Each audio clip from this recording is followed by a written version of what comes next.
menggambarkan hasil review buku melalui diagram Fishbone dengan menggunakan teknik 5W1H dengan judul buku Mimiku Sayang.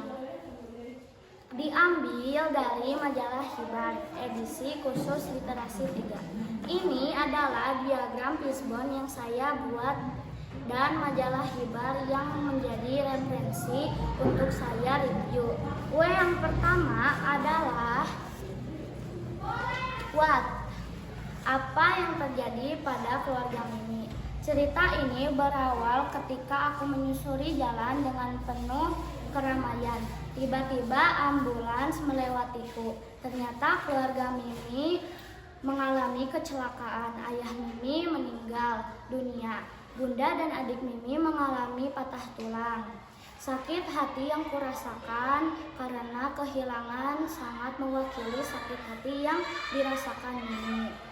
Yang kedua adalah siapa saja yang ada dalam kisah Mimiku Sayang. Di cerita ini ada aku dan Mimi yang sangat ku sayangi dan ayah yang membuat Mimi bersedih telah meninggalkan Mimi untuk selamanya. Ada ibu dan adiknya Mimi yang menguatkan Mimi. Yang ketiga adalah di mana peristiwa yang menyakitkan bagi Mimi. Kejadian yang menyakitkan aku dan Mimi terjadi di jalan yang sangat ramai. Pada saat itu aku sedang di sebuah bengkel mobil ambulan. Melewatiku ternyata membawa ayah Mimi yang kecelakaan pada saat itu. Mimi sedang di pesantren. Kini Mimi sudah masuk jenjang SMA dan lolos MAN favorit di daerahnya. Yang keempat adalah kapan terjadi kecelakaan pada keluarga Mimi?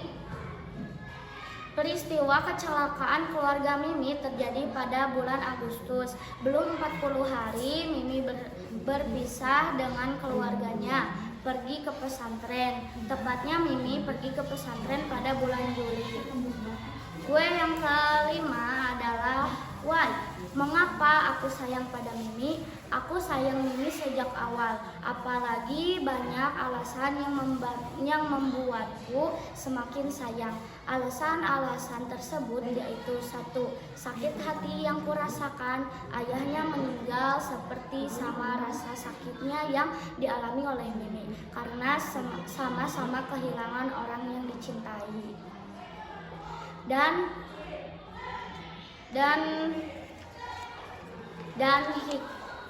hikmahnya adalah bagaimana Mimi dapat pulang? Mimi bisa sampai ke rumah dari pesantren ketika terjadi kecelakaannya. Padahal waktu itu Mimi 3 bulan tidak boleh bertemu dengan keluarga. Namun Mimi dapat pulang karena dijemputnya. Hikmahnya adalah roda dunia selalu berputar. Setiap kesedihan yang datang hari ini pastikan mengalami perputaran. Suatu hari nanti akan terganti dengan kebahagiaan. Warna-warni kehidupan akan memberi cahaya dan kesejukan. Sekian presentasi dari saya. Mohon maaf bila ada kekurangan. Wassalamualaikum warahmatullahi wabarakatuh.